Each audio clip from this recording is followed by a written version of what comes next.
This is Fantasy Football Today from CBS Sports. On his way to the end zone. I'll tell you what, that was a spectacular play. It's time to dominate your fantasy league. What a play! Off to the races! Touchdown! Oh, he's done it again! Now here's some combination of Adam, Dave, Jamie, Heath, and Ben. New intro! Updated intro! It had to include, we've gone too long without it including Ben Schrager, so we had to make sure Shraggy B was in there. Welcome, Ben Gretsch. Ben, you made the intro. Congratulations. It's about time. You told me yesterday you had some special for me today and to get excited or something like that. But yeah, I was still surprised. I mean, I knew that was coming too. I didn't really know what the heck you were talking about. Heath didn't have any reaction at all. Heath had no idea it was coming. He was just like, didn't care. Not at all. It didn't change anything for me. I don't know why I would. What does Heath act like? When does Heath ever care? Like show emotion about anything? It's true. It's true. He doesn't get emotional. It's really strange. Oh, you guys, if you only knew. I would love to know. You have to let us know next time you get emotional. Maybe you'll get emotional about the controversial decision I made last night regarding fantasy football. Today we are projecting the NFC and the AFC West. Kansas City Chiefs, they don't run a lot of plays, but man, they're good every time they do run a play.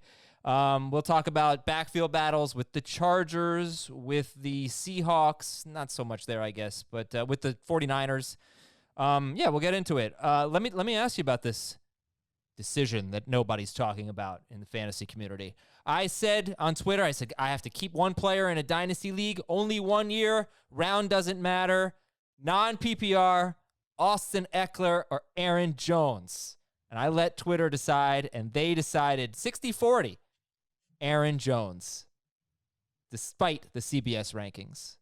How do you feel about that? Non-PPR? Non-PPR. I would take Aaron Jones. You would? What's weird about that? I don't know. I felt like the CBS people would be... I don't have your rankings in front of me. I just have the other three, I thought... Heath, would you still take Ekeler in that scenario? Yeah, I think I have them as like a push, though. They're right in the same range. Oh. So... I feel There's much nothing better. about that surprising, and I don't know why Azer thinks I was surprised it was so lopsided. 60-40? Yeah. Because you're talking about Dynasty, too. We're not super excited about 1 year. Jones. Just 1 year. Oh, you said 1 year. Yeah, I just made a Scott Scott Fishbowl pick.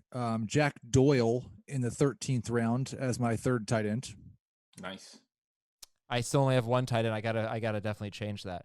All right. Well, the start of the show wasn't nearly as hot, as emotional as I thought it was going to be. So let's go to the projections.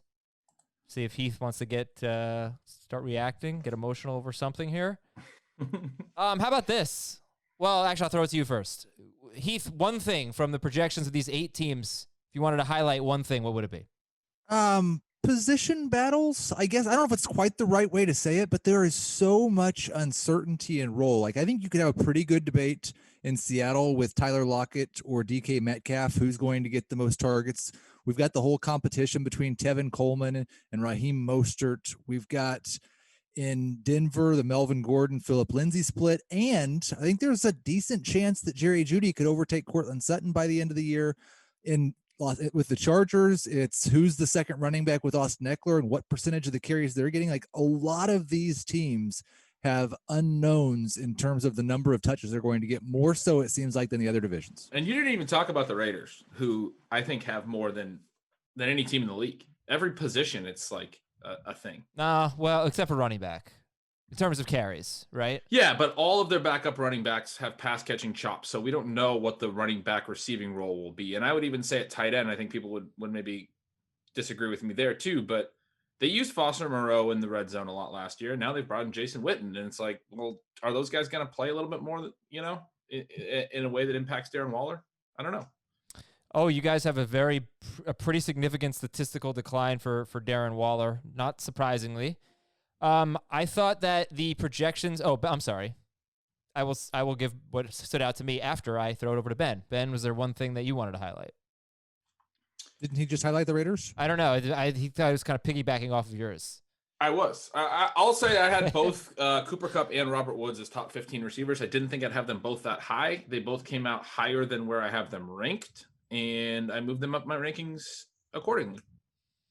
Wondering if you should be moving Jared Goff up your rankings then. Where is he?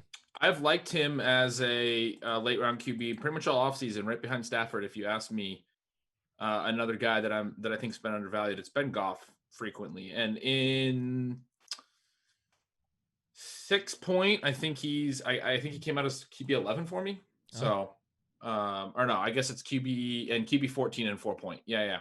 Okay. That's right. All right. Well, here's something that stood out to me. You guys have about 190 touches projected for Clyde Edwards-Helaire. The fewest touches for a top 12 running back last year in full PPR was Austin Ekeler's 224.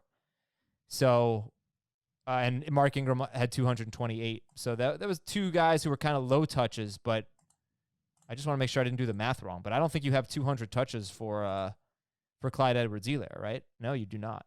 So I have 197. Yeah, so that's really low, and Ben has 188.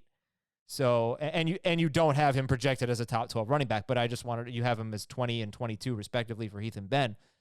But I just want people to get an idea, at least last year, what it took. The fewest amount of touches for any running back in the top 12 was 224. I'm not defending Clyde Edwards-Helaire's ADP, but this is where we could get into that discussion we had where we went back and forth last week or whenever it was, about players that can come on later in the season, because I don't think Clyde Edwards-Helaire necessarily has to finish top 12 to justify being drafted, say, RB12, if he is a top 5 running back in the second half of the season. Yeah. And helps you win your league. Yeah. No, agreed. It's a good point. Okay. So then, with that being said, let's get into it after we tell you just a couple things. All right, this is exciting. We have to announce this. We are one of 20 finalists in the sports category of the Podcast Award, the People's Choice Podcast Awards. So what we need you to do, our listeners, our loyal listeners, our army of listeners, to go out there and nominate us, basically, or vote for us. It's nominate is, I guess, the right word. But here's what you do. You go to podcastawards.com/app/sign-up and then toggle down to the sports category. You will see the link to this in the episode description, so you don't have to necessarily memorize all this. And just nominate fantasy football today. We need listener nominations. That's how they choose the finalists, and then there's a vote, I believe. So we need your help. podcastawards.com/app/sign-up. Go to the sports category. And again, we're putting a link in the top of the episode description as well. So thank you very much for helping us out. Join our Facebook group. Search Fantasy Football Today on Facebook or click the link in the episode description. Chat with the FFT team and other fantasy fans. Ask keeper questions. Join a new league. Discuss draft strategies. It's awesome. Great forum for fantasy football. No news and notes today. We go right to the Kansas City Chiefs. They've been 23rd and 25th in plays the last 2 seasons, but it really hasn't mattered. They're obviously the premier offense in the NFL, I would think. Do you project that out? Who's going to score the most points? Well, last week when we were talking about yesterday or 2 days ago, I seem to whenever remember it that. was, Yeah. we were talking about a team scoring 41 touchdowns, and Ben had them at 46. It was the Colts, I think. I've got the Chiefs at 51. I've got them at 53.5. That's how I look at them at it, Adam, is touchdowns, like Heath's saying. And I don't think I have anyone for more touchdowns than that. Okay, well, I'd like to know Heath's Harrison Butker projection. Do you have that? I do not have any kicker projections at all. 11.5 wins for the Chiefs. What do you think? Over. I'm going to say over pretty easily, yeah. Okay. Number to know is 114. That's how many points the Chiefs fell off from their league-leading mark in 2018. And it might sound, this is just, I think, a quote from the article we wrote in the team preview, but it might sound like a lot, but it's pretty comparable to what happened with the Broncos coming off their historic 2013. They only fell from first to second in scoring. It was a 124-point drop-off. Chiefs were something like 7th in scoring last year. Obviously, Tyreek Hill got hurt. Patrick Mahomes got hurt, right? Right. Yeah. All right. So what do you guys want to highlight with the projections here? How about Mahomes? Do you have him for 5,000 passing yards? Not quite, right? 48-12 for me. Yeah, and I got him at 48.89, but that's a league leading number for me. I didn't project anyone for 5,000 this year. I think I did project Jameis last year. But yeah, typically you don't project 5,000 passing yard seasons. And the volume is a big reason why. And Adam, you noted it, and it ties into the Titans point I made yesterday. Their own efficiency slows down their volume. They score so quick, they don't run a lot of plays. Mahomes, though, he threw for 5,100 yards 2 years ago. And before his injury, his first 6 games, he was on pace for 5,600 passing yards. So there's a lot of potential for even better than these projections, which are great. Yeah, I mean, I think that's an interesting point, and it's probably a fault of mine, I would say, in my projection, that I probably regressed his outlandish passing efficiency back a little. But if that happens, they probably have to run more plays, but I probably didn't regress their play volume up. And so now I have this like still slow offense, but that kind of would require him to still have outlandish efficiency. It might mean that I'm missing something. Well, okay, Mahomes is great, and he's the second quarterback off the board. He'll be first or second in your drafts. Now, Damian Williams, Clyde Edwards-Helaire, Heath, how did you go about chopping these guys up? This is about as close as I have it for the rookie running backs in terms of total carries. I've got 152 for Clyde, 148 for Damian, and then like 20 or 30 for somebody else. And I do have Clyde Edwards-Helaire with quite a bit more work in the passing game. I'm not sure that I feel comfortable with that projections. Like, he was really good at that in college. It's also something that most rookies have to work their way into. And then much like the Colts, even though I have more carries for Edwards-Helaire than I do Williams, I've got them at a push on touchdowns. And I think if I'm devaluing anyone there, I'm probably devaluing Williams. I think he's more likely to score the touchdowns early in the year, at least.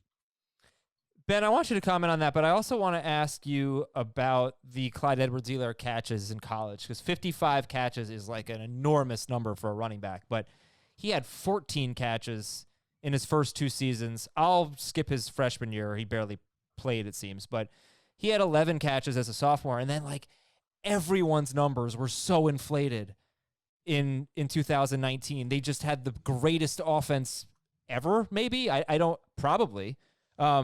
They're one of the most prolific teams ever. So you talk about college stats a lot, and I just wanted to know what you thought about the number 55 catches for Clyde Edwards-Helaire, but in the context of what LSU did last year. Is that a number that really pops at you? It still pops. Yeah, it's the highest for a running back in the SEC for a ton of years. And then it's not, the other thing I would say is it's not uncommon at all for running backs to not be used in the passing game early in their college careers, or even throughout their entire college careers. In college, you see a lot more offenses just line up and give really good talents handoffs and not throw them the football. So we have seen a lot of players who don't catch passes in college then start to show that ability in the pros. I mean, Melvin Gordon's one that I mentioned on yesterday's show, and we'll talk about him today. He caught almost no passes at Wisconsin. It was just such a run-heavy offense, and then he's been able to do it pretty well at the NFL level. So I'm not worried about the fact that he didn't catch many before last year, and I am really impressed by how many he caught in his final season. All right, so why don't you talk about how you split up the backfield? You have Clyde Edwards-Helaire as RB22 and Damian Williams as RB37, whereas Heath has Williams as RB29, getting 28 more carries than you have him for. You only have 120 carries for Damian Williams. Yeah, and I'm not really sure why, because it looks like we have similar overall runs, and I'm not giving a ton of work to, I guess maybe I give some work to DeAndre Washington, and maybe I'm allocating more work to like Darrell Williams and Darwin Thompson, and I'm giving everybody a few touches because I think they might just rotate those guys in a little bit too still. But I don't think I'm down on Williams. Pretty much everything he said I'll agree with. And I also think I'm probably wrong to have Edwards-Helaire for more touchdowns, because I agree with that point from Heath as well. I have Edwards-Helaire comfortably ahead in touchdowns, and I think he's probably right that Williams will be trusted more near the goal line. He's been so prolific at scoring touchdowns for the Chiefs. Should people listen to this podcast and feel kind of down on Clyde Edwards-Helaire? Because his ADP right now is RB14 between Josh Jacobs and Todd Gurley. I tried to say this on during the Twitch on Tuesday night, and like, I don't want people to get down. I think that Clyde Edwards-Helaire is not good, or that he doesn't have enormous boom potential. I just think we should draft him a round and a half later, and then everybody can talk about how awesome he is and how much upside he is. There's nothing wrong with drafting a rookie running back with a ton of upside in the 3rd round. That's what we generally do with rookie running backs. Let's just do that, and then we can all talk positively about him. Let's talk about the passing game here. if you look at teams, I like that, by the way. If you look at teams that have had multiple wide receivers finish top 24, top 25 in the case of the Lions last year, Marvin Jones was just outside the top 24. They are tied very closely to prolific passing offenses in terms of passing yards. So you would think the Chiefs would be a great candidate for that. You don't have any secondary wide receivers other than Tyreek Hill, obviously, projected as a top 50 guy, Hardman or Watkins or Robinson. And, of course, the difference between the Chiefs and those other teams is Travis Kelce, obviously, cuts in. But Heath has both Hardman and Watkins for the same amount of targets. I have Hardman seeing 4 more targets. And I think this is similar to the running back discussion and where should you take him in this and that. The reality is if either of these receivers winds up being the clear number 2, they will smash their ADP. That's part of why Clyde Edwards-Helaire gets bumped up as well. But these two are really cheap. And I think they're too cheap because the overarching point and the similarity between the positions, the Chiefs are going to score a ton of touchdowns. That's what we just talked about at the top, right? Like they're going to score. If you have a guy who's in a full-time role in this offense at any point in Clyde Edwards-Helaire's, situation, if Damian Williams gets banged up again and he gets to be the lead back, or, in Hardman's situation, if he just beats out Watkins, or if Watkins plays and Hardman's still in kind of a bit role, I mean, these are guys I like taking shots on late in drafts for sure. Who do you like better? I like Hardman better. I think he's got more upside generally. But I have a really good Tyreek Hill stat too that I uncovered in the projections. Sure. All right, Heath, just tell me real quick who you like better, then we'll get to Tyreek Hill stat. Yeah, Hardman. I mean, we've seen Sammy Watkins as the number 2 with Hardman just playing a little bit, at least when Tyreek Hill is healthy, and Sammy hasn't delivered on that upside that I think is still there. So Hardman, I'm a little bit more excited about what he could do if he gets the chance. Dare I say, maybe you should draft them both? See what happens? I did that. Friendship strategy. It's not really the friendship strategy, but it's... Sure. I think it's the best example of the friendship Well, that's because you don't know what the original friendship strategy was. Oh. Yeah. What was the original? It's supposed it was that if that you had 2 guys and if one of them got hurt, he'd turn into a star, and that's exactly what this is. It was. I think it was more like that was a Heath sigh for Adam. A top 20 guy and like a top 40 guy was the way it started. I think it was Mari Cooper and Michael Crabtree was the original. What's your Tyreek Hill stat? So we talk about how like his 2019 wasn't quite as good. His 2018 was so much better. And I've mentioned on some shows that he had a couple games that he got hurt, right?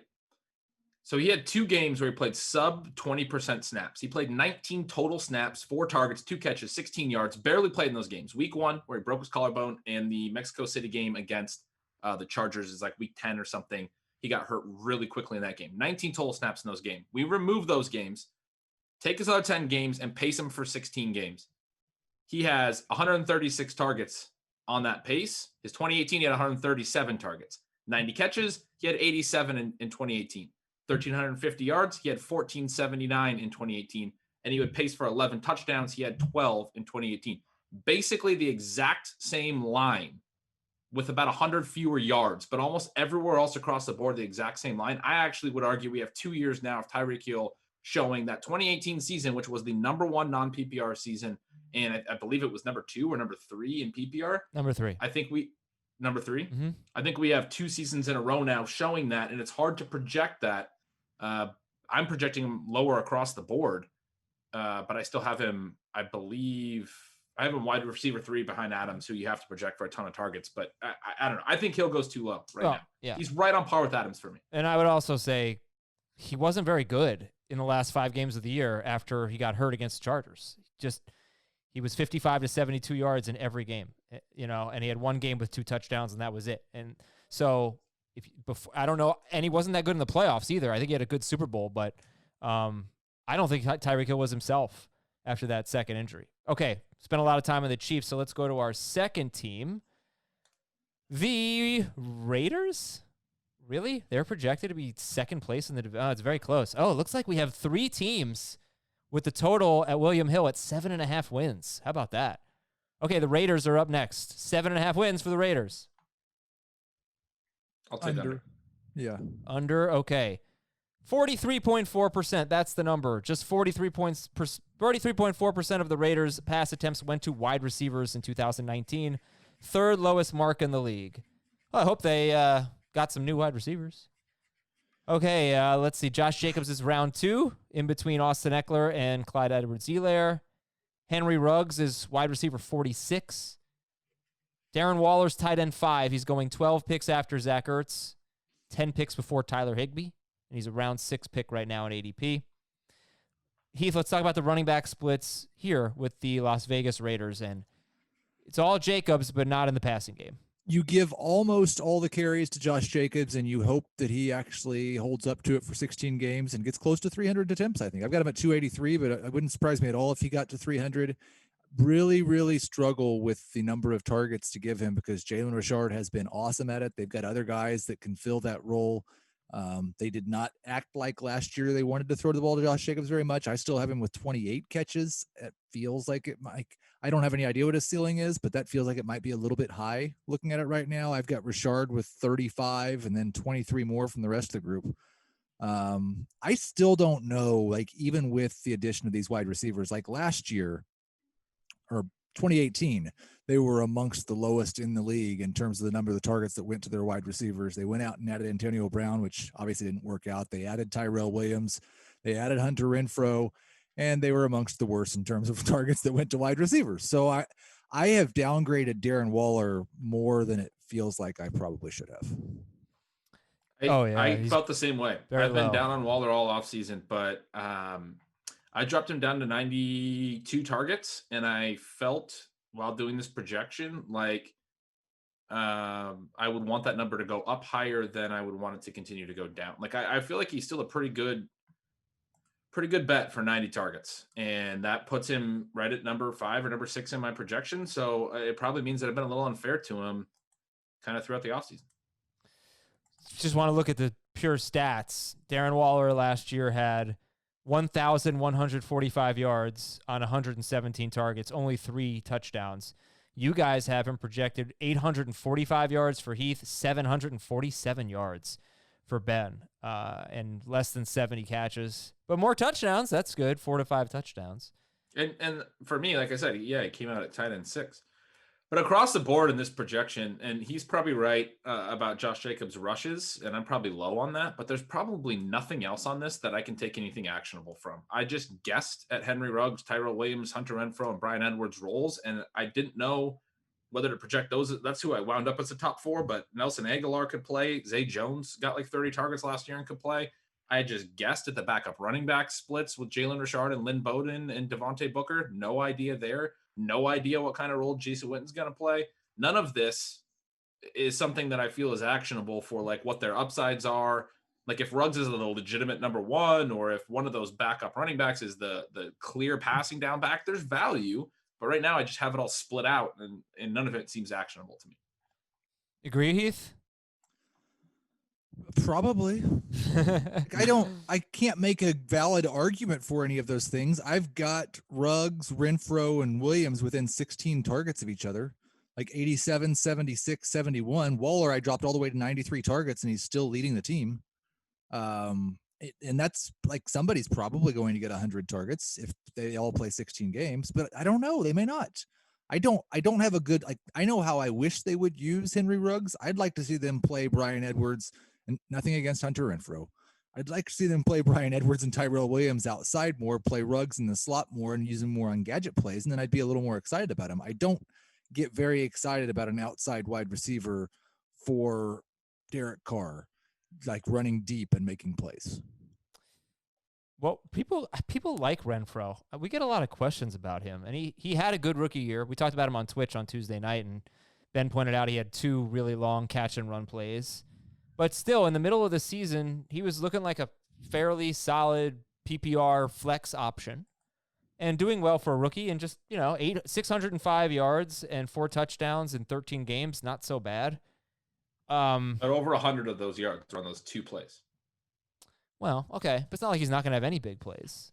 Maybe he won't. It's kind of a slot receiver. Yeah, maybe he won't. That's the part that I think is harder to buy into, a big play on a guy who caught these slants and took them to the house, as opposed to being like a deep threat who made a play. Well, that I might think could happen again next year. But maybe he's Odell Beckham. The easier way to just like put a bow on the whole Raiders is like draft Jacobs as an elite running back, draft Waller as a mid-range tight end, and maybe you throw a dart at Ruggs. Yep. Do you see top 5 potential for Josh Jacobs? And actually, why don't you tell me where he is in your non-PPR projections, if you have that, or just in your rankings? I can grab that in a second. I do believe there is top 5 non-PPR upside, undoubtedly. I have him 9th right now in non-PPR, and he's right behind Miles Sanders. I wouldn't be all that surprised if he was better than Miles Sanders in non-PPR. I have him 12th in non, which is within a couple points of 9th. They're all really close, right behind Mixon and Aaron Jones and Kenyon Drake. They're all within 3 points. But I don't have him as high as I thought, and he didn't come out as high in PPR as I thought. RB16, and he was actually like a whole tier below the Mixon and Jones and Drake guys because he doesn't. I didn't project him for nearly. Are you going to draft him that way? What? Well, yeah. This projection made me more concerned about his upside personally. To answer your question, Okay. You know, you referenced the rush attempts. I wonder what you have the Raiders at in terms of run pass, because last year they ran more than you would expect for a bad team. And I still view them as a bad team, but they're closer to an average team. I think they went 7-9 last year. They got a 7.5 over under. I've got them at 411 rush attempts this year. Ben has them at 420. I have their run percentage coming back toward league average about 2 percentage points. But you have them for 9 more rushes than I do. Yeah. Yeah, I think I'm just splitting out the runs more than I should, but I don't know how many, like, our rushing yards and rushing touchdowns aren't far. I got to tell you, Ben, Devontae Booker's not getting 71 carries. Yeah, maybe that's wrong. Yeah. All right. Let's fix that. Okay. Let's go to our next. I think that that's instructive to people because, especially in non-PPR, if you gave Josh Jacobs, I think 25 more carries, he probably moves up 3 spots in your non-PPR rankings. Yep. Or in mine, he would. He certainly would have mine. Yeah. All right. Let's go to our next team here. It is the Denver Broncos, 7.5 wins. What do you think? Under. I'm going under. I'm going under. Pick under for all the AFC West teams that are not the Chiefs. Yeah, they're going 0-6 in those games against the Chiefs, right? Yeah, you'll get 2 of them right. One of them will win 7 or 8 games, but We'll debate the last one. The number to know for Denver is 23.1. Pat Shurmur, who's now their offensive coordinator, 23.1 total touches per game for his running backs last year with the Giants. And that was a 3-year low. His running backs hit 27.4 touches per game in 2018, 33.2 touches per game in 2019. So that was 1 year with the Vikings, 2 years with the Giants. Pat Shurmur's good for fantasy, I would have to say. And I think the thing that stood out in the projections here was Melvin Gordon and Phillip Lindsay. Melvin Gordon's going in round 3 between Todd Gurley and Leonard Fournette. Phillip Lindsay is the 44th running back off the board. Cortland Sutton, by the way, is wide receiver 20 between DK Metcalf and Tyler Lockett, between the Seahawks guys. But, let me just get those projections up because I think it was Heath. Yeah, Heath, you have 203 carries for Melvin Gordon and 56 catches. Ben has only 175 carries and only 43 catches. So just a big gap. RB16 for Heath, RB23 for Ben. So, Heath, I'll call you the optimist here on Melvin Gordon. Yeah, I don't know how optimistic I am. I have him at 3.8 yards per carry, so it's not like Wow, how could that's pretty low. Well, I think he's got 1 season in his career over 4, right? Yeah, but he's usually like right at 4, isn't he? 3.9, 4. So I should definitely have him a 10th of a yard higher. I think the fact that they went out and added him, they didn't, in my opinion, really have much of a need at running back with Phillip Lindsay and Royce Freeman, and they made the decision to go out and get him and pay him some money. So I'm anticipating that they are going to give him, I've got him at 50% of the team's rush attempts. I may just have a lot more rushes than Ben too. Well, I think it's close on our don't. rushes, but I have a lot fewer passes, and so that include that, I have him at Gordon at 43.5%. I have Lindsay at 35%. So I just have a bigger split for Lindsay. And you have them running 37 fewer plays, Ben. Yeah. I think there's a legitimate possibility this team is outright bad for fantasy. And it all goes back to the quarterback. I think Drew Lock could be good, but I was trying to talk about this on Twitch a little last night, and we had some big hands that kind of cut in.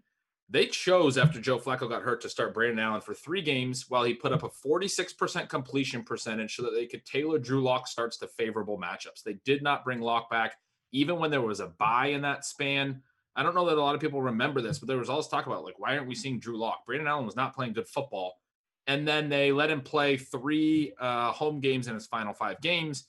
They were against the Chargers, the Lions. I can't remember who. I don't have their schedule in front of me, but not good teams. He played 2 road games. One of them was also against a not very good team, and then the other was against the Chiefs, and they got crushed against the Chiefs.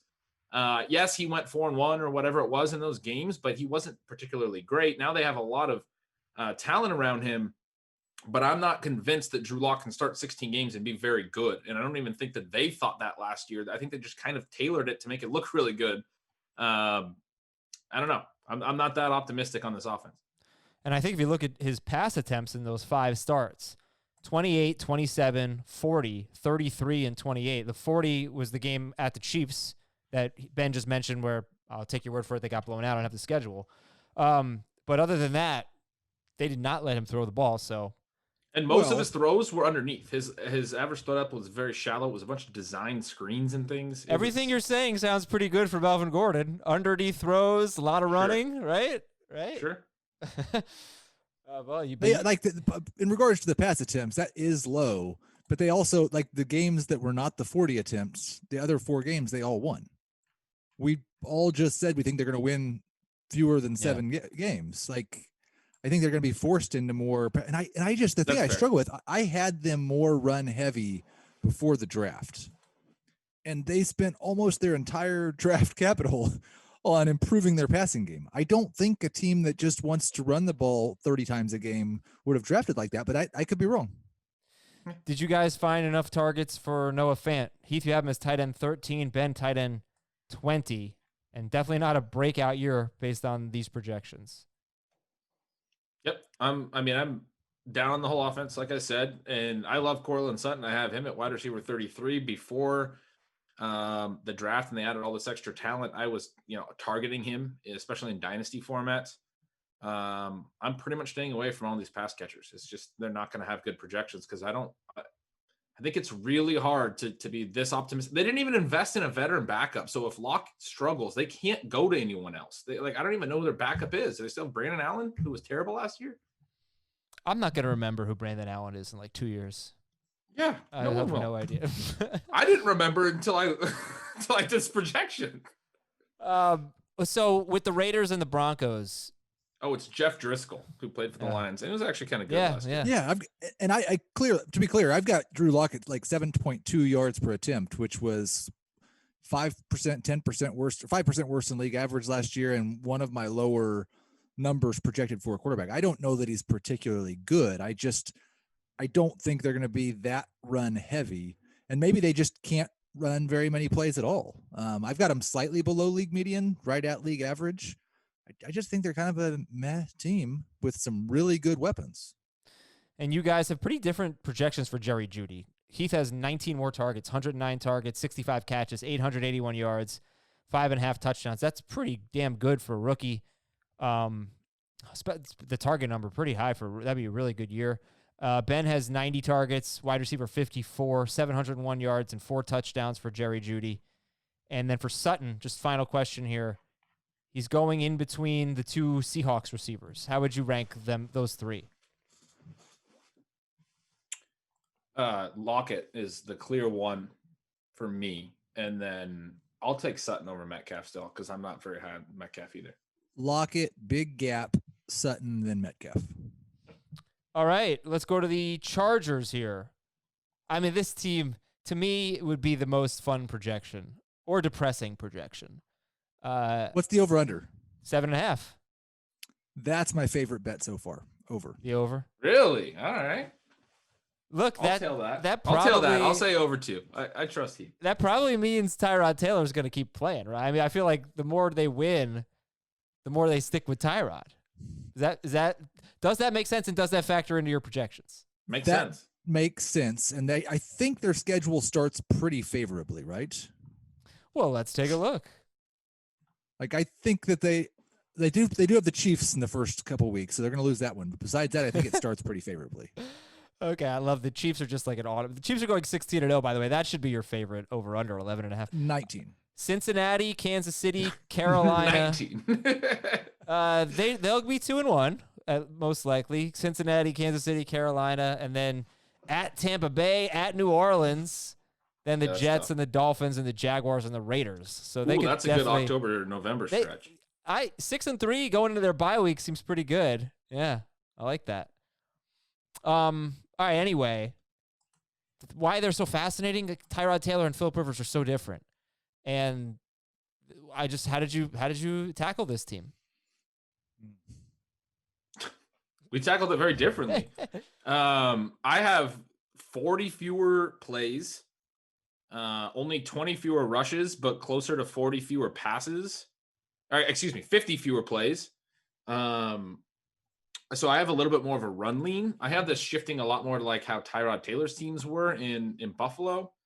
But I also have Justin Herbert projected for about 40% of the snaps. So I didn't go all the way there. I still projected them for 499 passes, which is very low. But in Tyrod Taylor's time in Buffalo, this was a team that threw about 450. That was a team that threw about 460 passes per game, per year, which is incredibly low.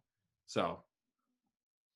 Yeah, I lowered it when Ben sent that note that we had a 40 play difference. I looked and saw that I had them slightly above league median, and I lowered them to league median. It was interesting. They were really slow with Wisenhunt as the offensive coordinator, really like the last 3 years. When they fired him last year, that the new offensive coordinator, and I can't say his name the right way. His first name's Shane. Last name Steichen. I think it's Steichen. Steichen. Okay. So. They got super fast. I don't know. I don't think they probably will be this year, but they played a lot faster after he took over for Wisenhunt. I got him. I'm just trying to put him at league average. I think I had a typo and typed a 9 instead of a 0 at the end of their play numbers before. It doesn't make much difference in any of the projections. I do think like I've got him at 530 pass attempts. That would obviously be a career high for Taylor. I don't know. I don't think we know. Yeah, it's a tough team to project for sure. I thought what was interesting is Heath and I have talked about Ekeler a lot this offseason. I have Ekeler projected for a lot more rush attempts than Heath. Yeah, well, Heath has look at Heath's projections for Justin Jackson and Josh Kelly. You have both of them over 100 carries. Yeah, I've got. I don't have Ekeler having a huge increase in role. But you do have his receptions still very high, and I think they're going to fall even more than you have. I have him for 12 fewer receptions than you. And so even though you have this gets back to high-value touches and all those things, you know, I have him projected for, 34 more rush attempts, and he still has him projected for 21 more fantasy points. So that's how valuable the receiving role is. Okay, to give the numbers, Heath has 77 catches for Ekeler. Ben has 65 for Ekeler. He's brought this up a lot. LaShawn McCoy was very involved in the passing game in Buffalo when Tyrod Taylor was the quarterback. Yeah, but who are their receivers? I mean, we talked about this. Sammy Watkins and Robert Woods.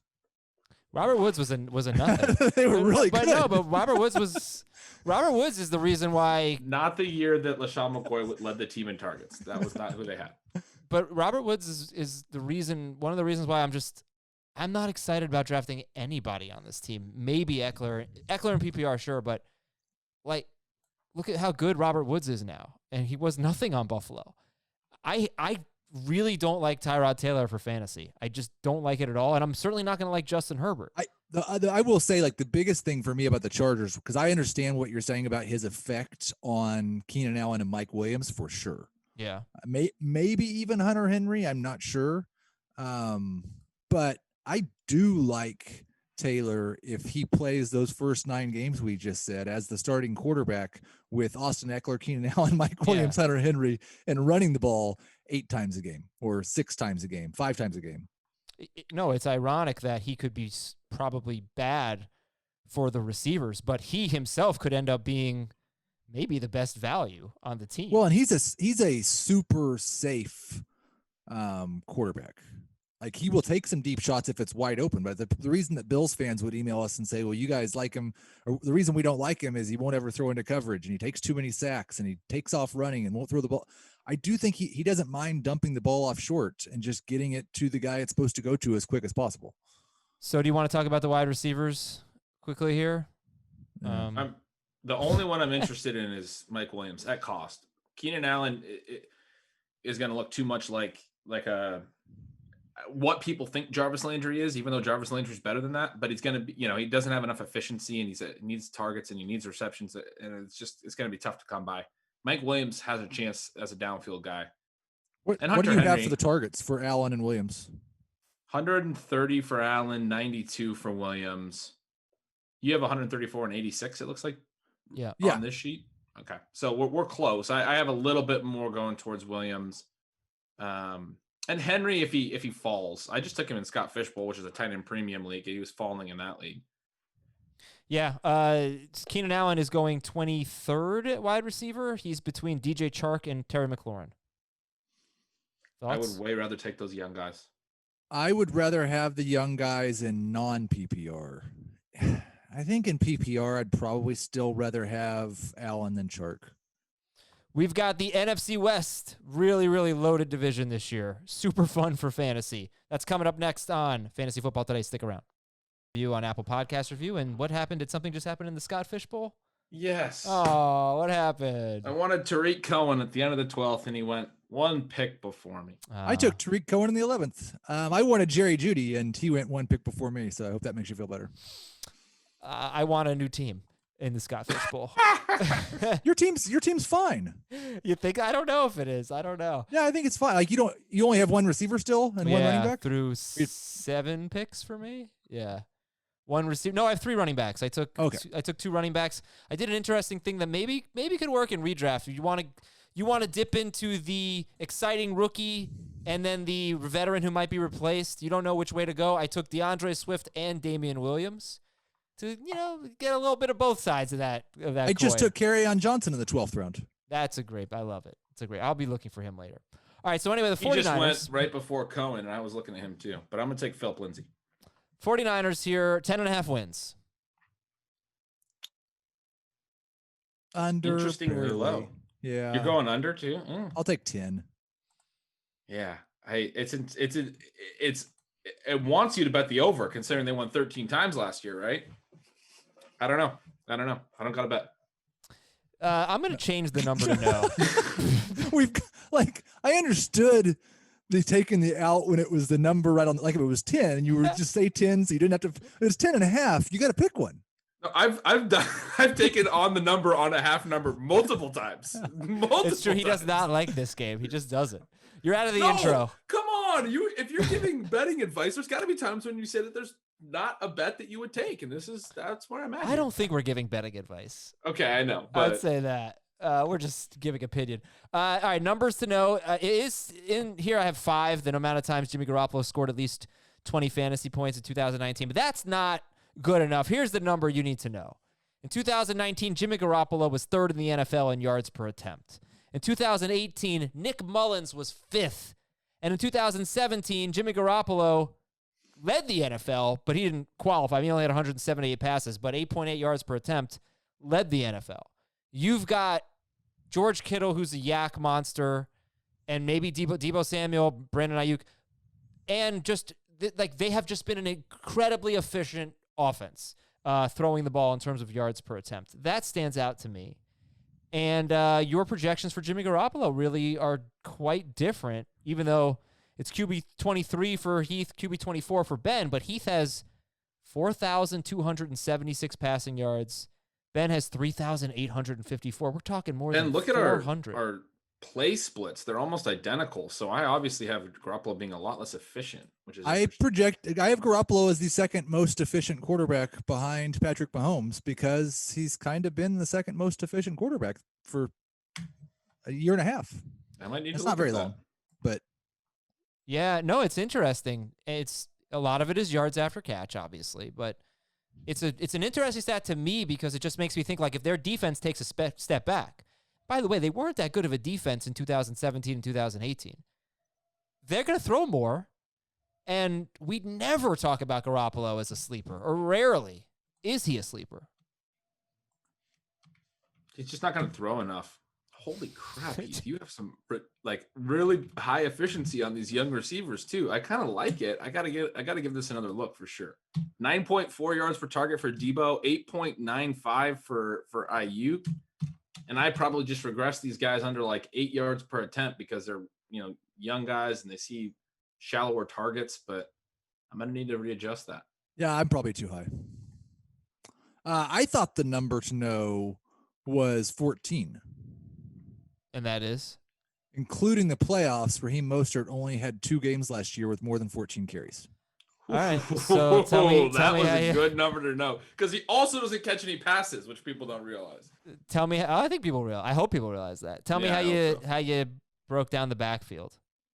It's pretty close to even for me. I have Mostert with 19 more carries than Tevin Coleman. I have Coleman with 11 more catches than Raheem Mostert. I've got Jerick McKinnon with 92 touches, which some of those could go to Jeff Wilson, but I expect it'll be a San Francisco backfield situation as it usually is. You know what I don't like? I'm gonna call you out. Okay. I don't like 70 carries for Jerick McKinnon. I feel like that's too much. Ben is 35. How many does he have for Jeff Wilson? That's a good question. I have not 33 here. for Jeff Wilson. So 68 for the two of them. I don't have Jeff Wilson listed, so there you go. Take 35 of those, give them to Jeff Wilson, and we're good. Fine. I don't know. I mean, how many times did they really use 3 running backs in the running game without one of them leaving with an injury? I kind of feel like they were a 2-back system mostly.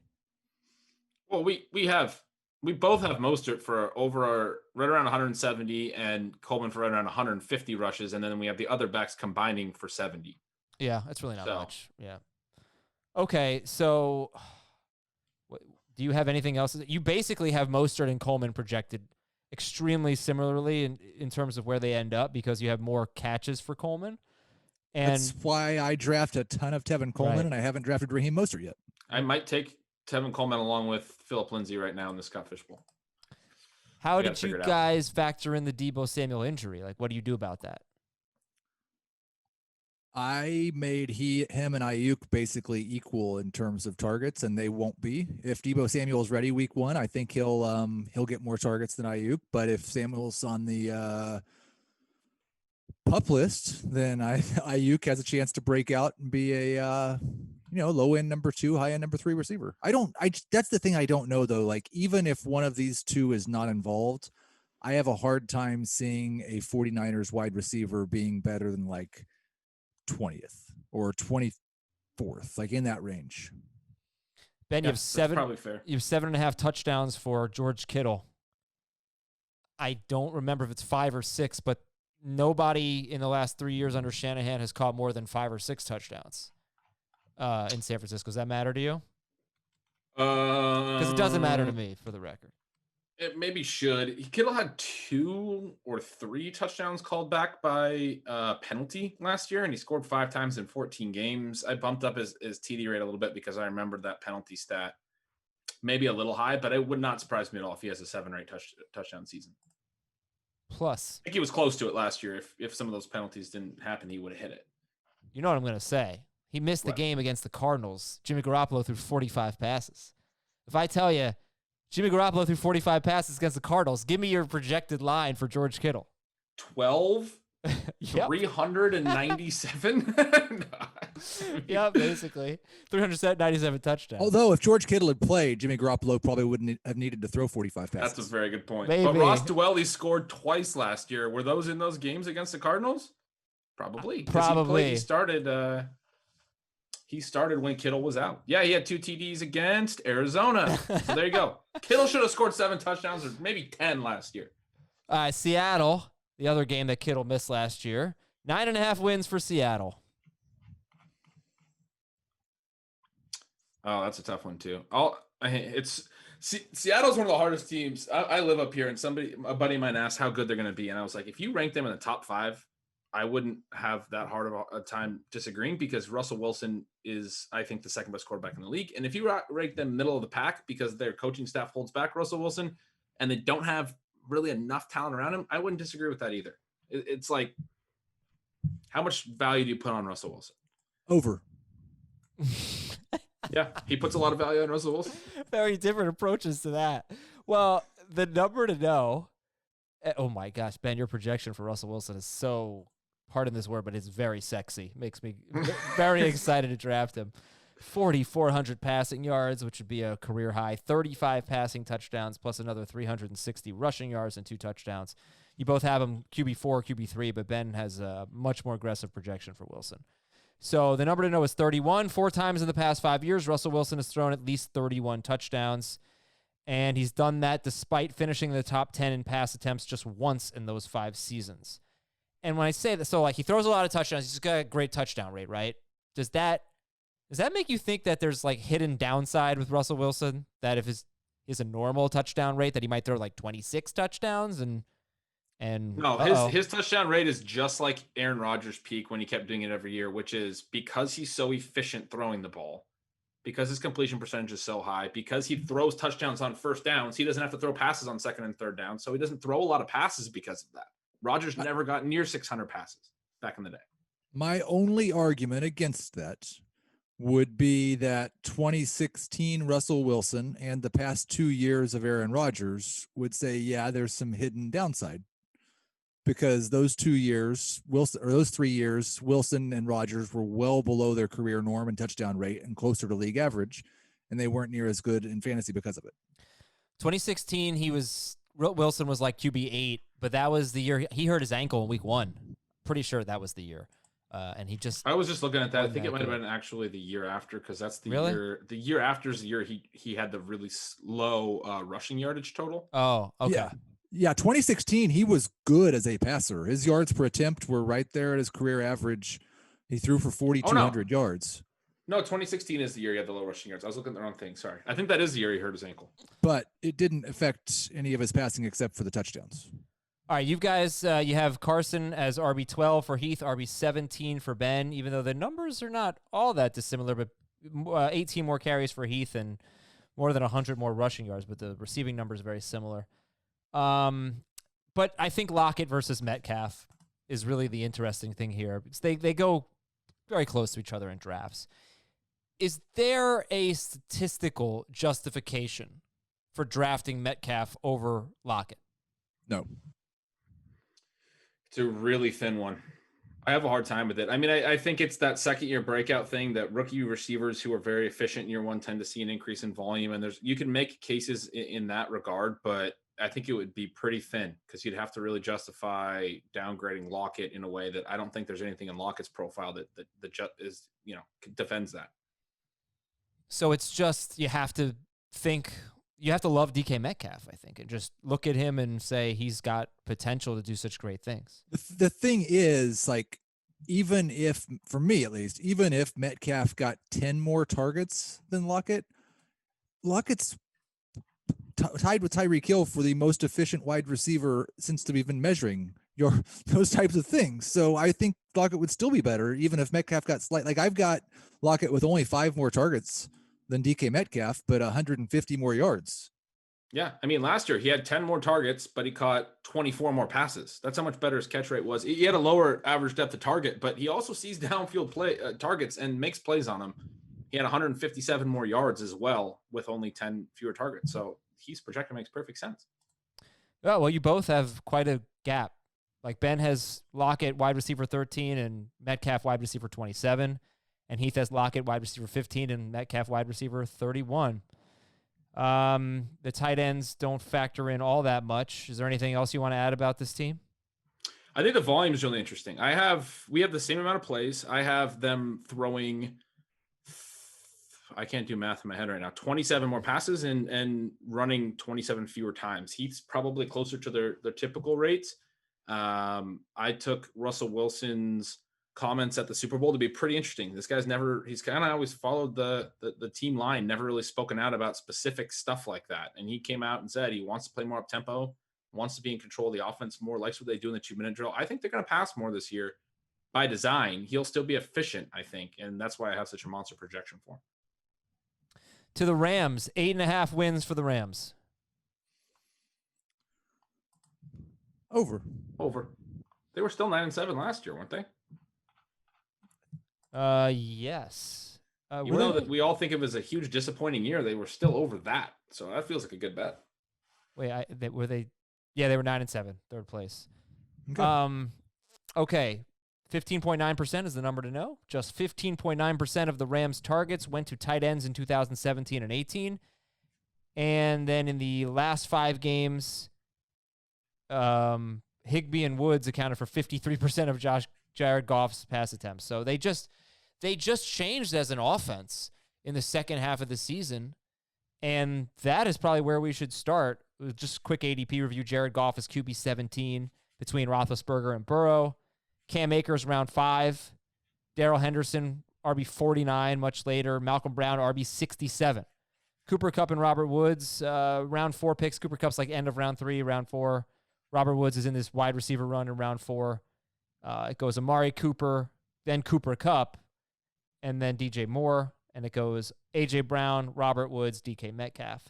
And Tyler Higbee is the 6th tight end off the board. Okay, but is this going to be a team that features the tight end like they did toward the end of last year, or are they going to go back to featuring the 3 receiver? What are they going to look like this year? We're almost at the end of projections week, Adam. I think that we've done this with these types of things enough times that you can guess what the answer from Ben and I is going to be. And maybe Ben's answer won't be the same as mine, but I'm going to guess that it is. What do you think our answer is going to be? I think Ben is going to have more tight end love than Heath. My answer would be we're hedging. Okay. They threw the ball to their tight ends 85 times in 2018, 88 times in 2017, 156 times last year. I have them for 126 targets to the tight ends. I wrote, all pass options have upside, could be very pass heavy. Again, that was like my number 1 note on this team. I'm hedging as well. He's right. I would just like to see them, now that they don't have Todd Gurley, who has had 54 touchdowns in the last 3 seasons. I would just like to see them, share the touchdowns a little bit more. Let's talk about that. Todd Gurley, it almost felt like they were just deferring to Todd Gurley, like, here, go get your numbers. 54 touchdowns in 3 seasons, 12 of them receiving. Do you think that means more touchdown passes for Jared Goff? Do you think Robert Woods finally becomes like a touchdown guy? Does that stat mean anything to you? Oh, it certainly means something. There's a lot of touchdowns that are available, whether it's the running backs that get it, and then that would mean, well, whoever gets the majority of them in the backfield is going to be good. Or if it shifts to the passing, then that means, yeah, somebody's going to catch a lot of touchdowns in the passing game. Like, yeah, it means something. I have it pretty much that the running backs are going to get it, but it's just chopped up because of the way they've talked. Like Gurley was getting most of the rushing and the receiving touchdowns. I've got the 3 running backs combining for 16 touchdowns. I don't know. There was not very much at all for this group in the passing game last year. Just 62 targets for all the running backs combined.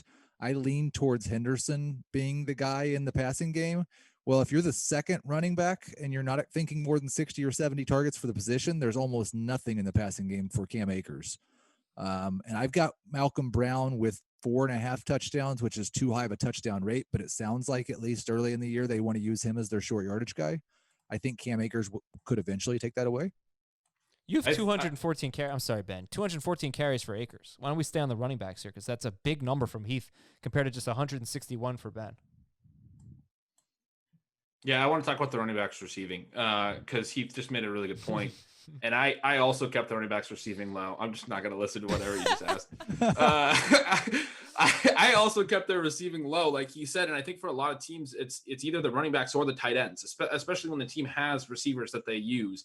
And the Rams do. The Rams are an over 60% target team to their receivers, have been each of the last several seasons. And I'm expecting that again, even though Brandon Cooks is not going to be there. And that means it's either the tight ends or the backs. And so if you're projecting something for Higbee, you're probably not expecting a lot of targets to the backs. Okay, now can you talk about 214 carries for Akers for Heath, 161 for Ben? Yeah, it looks like I have a lot more for Henderson. And I have a way more of a pass lean than Heath.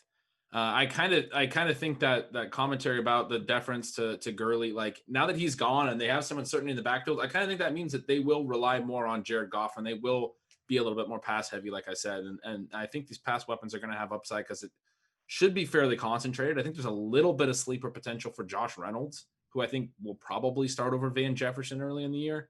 I think Gerald Everett could easily be their fourth best weapon, actually. They could be a team that winds up with two valuable tight ends. But yeah, that's kind of the way I'm looking at that. Okay, and then the wide receivers, Cooper Kupp, wide receiver 9 for Ben, or for Heath, wide receiver 12 for Ben, and Robert Woods is wide receiver 19 for Heath and wide receiver 14 for Ben. Both these guys, 85 or more catches in the projections. So that's wonderful. And let's go. And Tyler Higbee. Actually, you guys are a little low on Tyler Higbee. 11th for Heath and 9th for Ben in the projections. You rank it that way? I rank him 9th or 10th. I have him 10th in PPR and 9th in my projections at PPR. So I actually have, I have a spot behind in my rankings. And part of that's because I still have 40 targets going to Gerald Everett. Okay, yeah, because he's tied in 7. Everett. He's tied in 7 in ADP. And finally, we conclude with the Arizona Cardinals. 7 wins for the Cardinals. Under. Right on the nose. Excellent. Excellent. Okay, this is not a good red zone team. 38.8% is the number to know. They scored on 38.8% of their drives in 2019. That was the 9th highest rate in the NFL, but 21.3% ended in touchdowns, 20th in the league. Kyler Murray, just bad luck, I don't know, bad production, which wasn't there in the red zone, hurt his numbers. He's the 3rd quarterback off the board. Kenyon Drake is the 9th running back. He's a round 1 pick. DeAndre Hopkins ADP 3rd overall at wide receiver. Anyway, 16th overall, and 3rd wide receiver. And then Christian Kirk is wide receiver 39. Let's look at Kyler Murray's rushing yards. Heath, what the heck, man? You like 120 yards less than he had last year. Well, I've got him with like 30 more pass attempts. If he throws the ball more, he's probably going to run the ball less. And I regressed his yards per carry for sure. He was at 5.8 last year. I think I've probably got him at 5. So a little bit less efficiency and a few fewer carries. Let me see. I've got him at 80 rushes at 5.3. So, correct. Yeah, you have 425 rushing yards for Murray, and you have him as QB6. Ben has 531 rushing yards and QB4. Correct me if I'm wrong. I have a few more attempts, but I also have him at 5.5 yards per carry, so that's kind of interesting. Correct me if I'm wrong. It's a little bit more volume, a little bit more efficiency. We're not that far off. Last year, this was a fast-paced team in terms of like snap time, but didn't run a lot of plays. I think they were like 21st or something in plays. Is that right? Yep. 4th in time to snap in situation-neutral situations. God, I say that backwards every time. And like 21st in plays or whatever. So I'm expecting their play volume to increase quite a bit. I think I have their play volume increasing a little bit. Well, Ben has 28 more plays. So he's probably they're probably one of his fastest teams, and they're still closer to average for me. Kenyon Drake not getting quite to the 50 catch mark, 49 for Heath, 47 for Ben, but getting over 220 carries. And you both have him as RB10. What else do you want to highlight here? We know, I had a feeling that Ben would be a little higher on Christian Kirk, 10 spots higher, 42 for wide receiver, 42 for Heath, wide receiver 32 for Ben, despite just 6 more targets. You have, I guess, a lot more efficiency for Christian Kirk. Yeah, I have more efficiency for Kyler Murray. Only had a 2.4% pass TD rate in the first half. That's when that stat about them settling for field goals was at its worst. There was that one game where they kicked like 3 field goals inside the 5-yard line in the same game, wouldn't go for it on a 4th down. He's a rookie quarterback starting from week 1. Second half of the season, his pass TD rate jumps to 5.2%. Now, I don't think he's gonna sit at 5.2%, but I think there's reason to believe that he got a lot better throughout the season at finishing those drives and just natural maturation. And now he's got a whole offseason to get better.